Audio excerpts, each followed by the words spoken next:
जब परशुराम जी से संवाद हो रहा था तो लोग लक्ष्मण जी की आलोचना करने लगे और आलोचना करने लगे, और जनक जी ने ये जब कह दिया कि नष्ट कर अनुचित भाषा, इस बालक को रोकना चाहिए, अनुचित भाषा का प्रयोग कर रहा, तो प्रभु को ये लगा कि ये तो बड़ा अनुचित होगा कि सभी लोग जो है क्या लक्ष्मण के कार्य को आलोचना की दृष्टि से देख रहे हैं, लक्ष्मण जी की भाषा लोगों को उचित नहीं लग रही है, तो आपने क्या किया?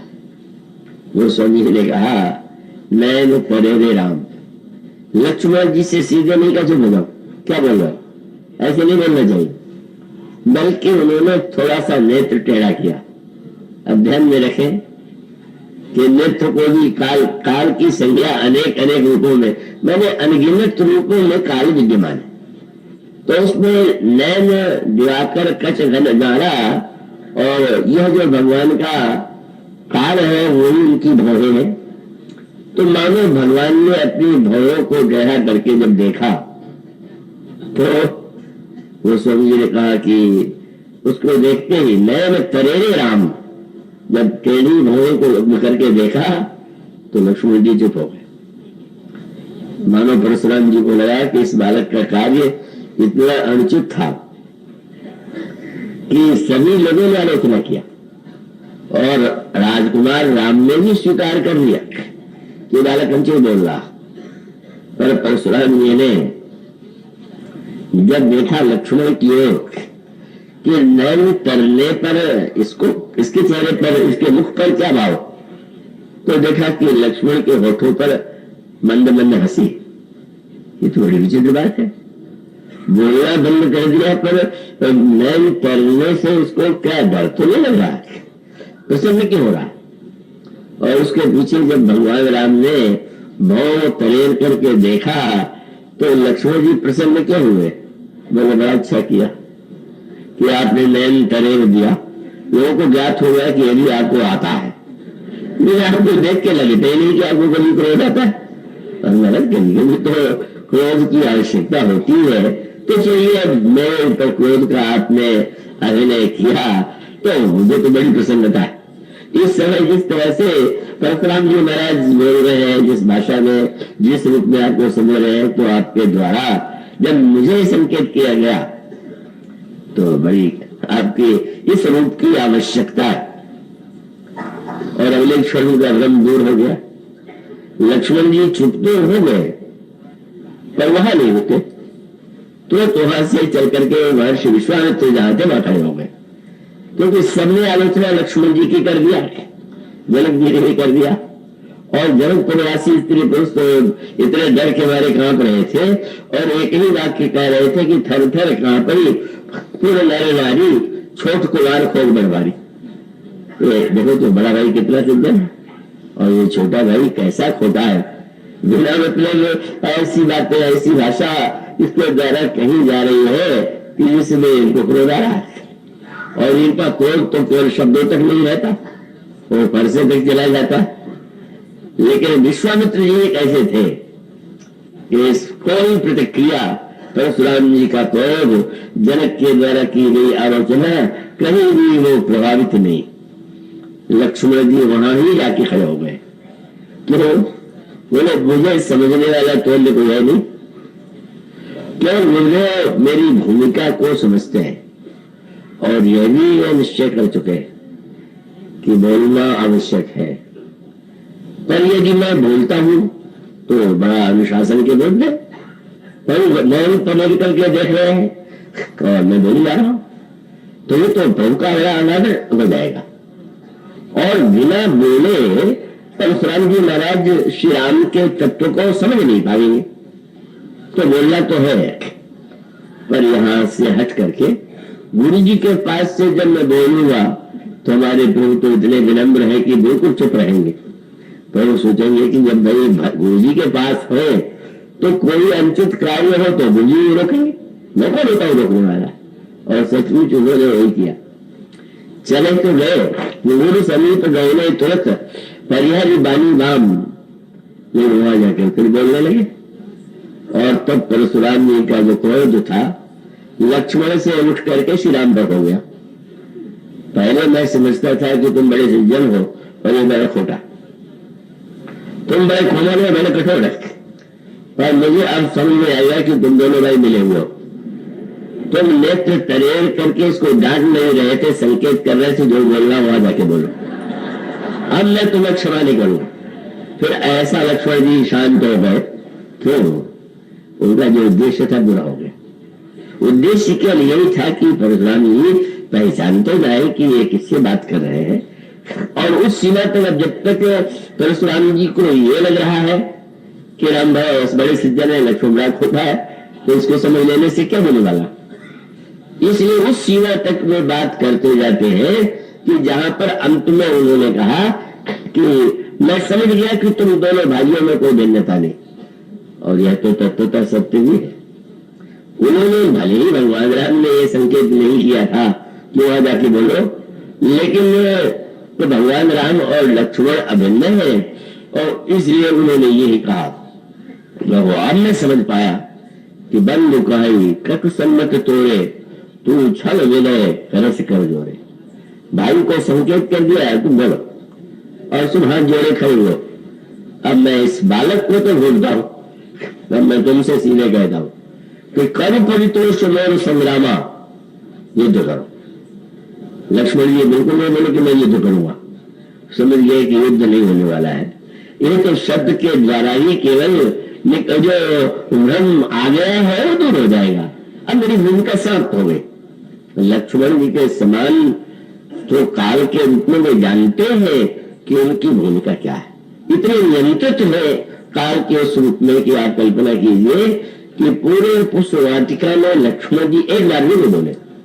यहां तक भगवान राम उनसे कुछ कहते ही रहे तो लक्ष्मण मौन, मानो उनका मौन उनकी मुखरिता है। कब है तो समय का तत्व है, कब बोलना चाहिए, कब मौन रहना चाहिए, बोलने का क्या उद्देश्य होना चाहिए। और लक्ष्मण का उद्देश्य आत्मविज्ञापन नहीं है, उनका उद्देश्य तो प्रभु की महिमा को प्रकाशित करना है। अगर किसी के मन मस्तिष्क में कोई भ्रम हो तो उसका निराकरण करना है। इसलिए जो ही उन्होंने श्री राम से कहा युद्ध करो, परशुराम जी के इस वाक्य के बाद लक्ष्मण जी बिल्कुल शांत हो जाते हैं, क्योंकि वे समझ गए कि इस संवाद की परिणति उस रूप में होगी जिस रूप में मैं चाहता था। और आप देखते हैं युद्ध तो नहीं हुआ, अपितु धनुष श्री परशुराम जी से के हाथ से निकल करके श्री राम के पास चला गया। और तब इतने प्रभावित हुए श्री राम से तो कोई आश्चर्य नहीं है, लेकिन उन्होंने जिन शब्दों का प्रयोग किया उस पर आपने ध्यान दिया। सबसे अधिक निंदा है लक्ष्मण जी का, क्योंकि उनको लगा कि आज तक मुझसे किसी ने ऐसी ढिठाई नहीं किया। लेकिन जब जाते हुए उन्होंने ये कहा कि अनुचित बहुत कहो अज्ञाता, मैं जानता नहीं था, मुझे भ्रम हो गया था, और इसीलिए अनुचित पहले मैंने कहा कि तुम्हारा छोटा भाई अनुचित बोला, लेकिन अब मैं समझ रहा हूं कि मैंने ही अनुचित वाक्यों का प्रयोग किया, और तब मैं क्षमा तुमसे ही नहीं मांगता हूं। क्षमा मंदिर दो भ्राता, आप भी नहीं, आपका यह छोटा भाई भी कितना क्षमाशील है कि मेरे बार बार धमकी देने पर, बार बार कठोर शब्द कहने के बाद भी अगर वह केवल शब्दों से ही उत्तर देता तो उसका अर्थ है कि तुम्हारी क्षमा की महिमा तो विनय लक्ष्मण के वाणी के समझ में ही नहीं आती। अगर तुम क्षमा जैसे मांग रहे थे वैसी भूमिका लक्ष्मण के द्वारा हो जाती तब तो मुझे भ्रम हो जाता कि सब लोग मुझसे क्षमा मांगते, ये नियम है।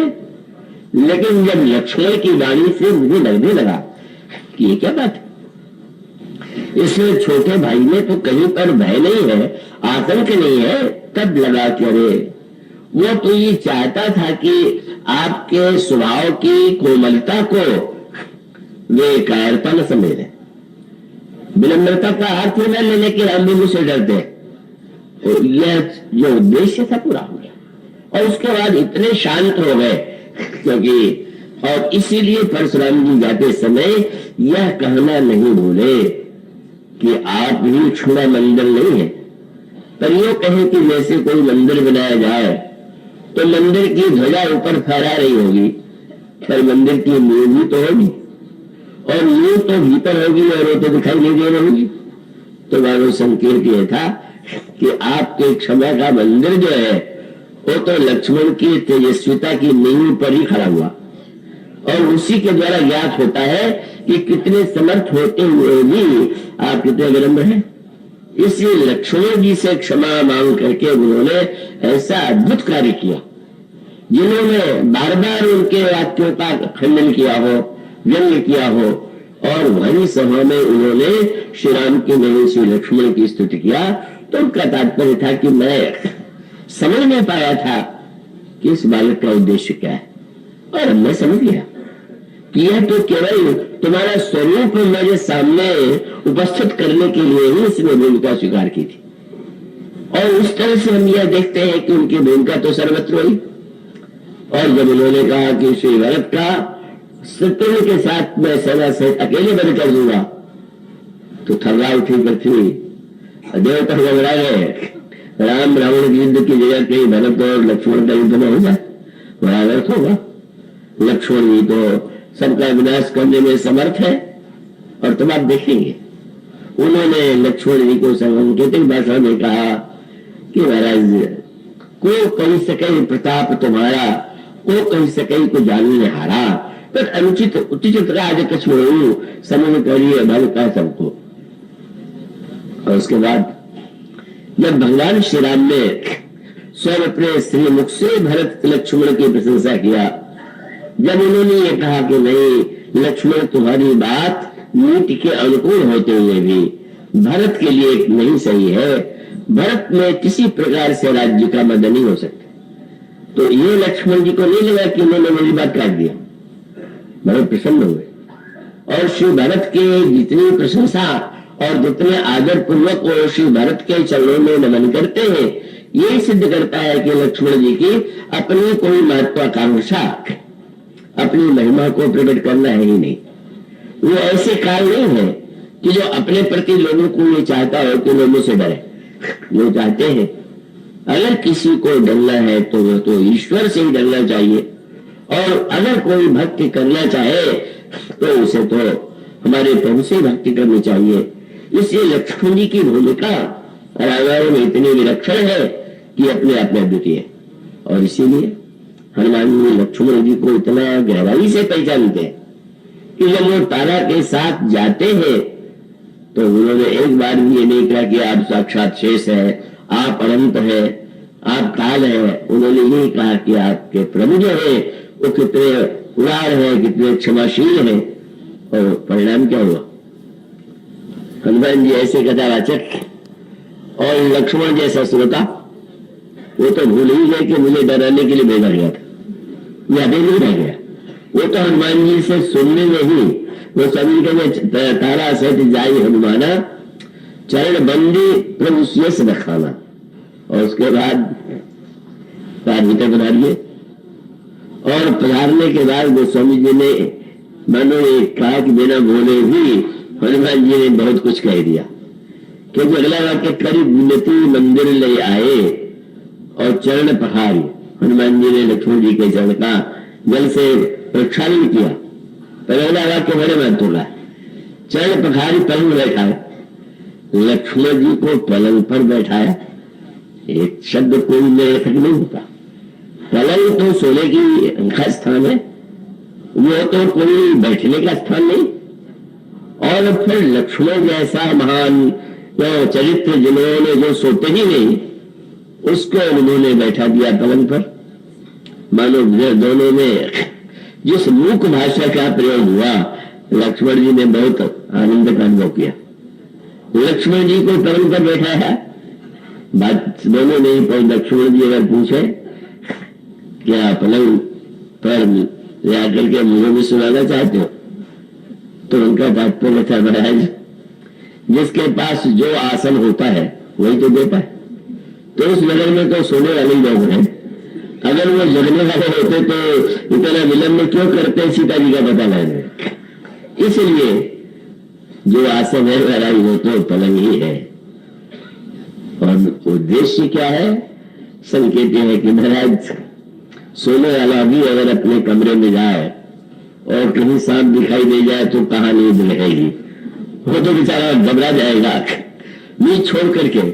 तो जब एक मुंह वाले सांप से डर करके लोगों की नींद भाग जाती है, तो जब सहस्त्र शीर्ष भगवान पलंग पर बैठ जाएंगे तब सुग्रीव की नींद कहाँ रहेगी, अब नहीं सोएगा।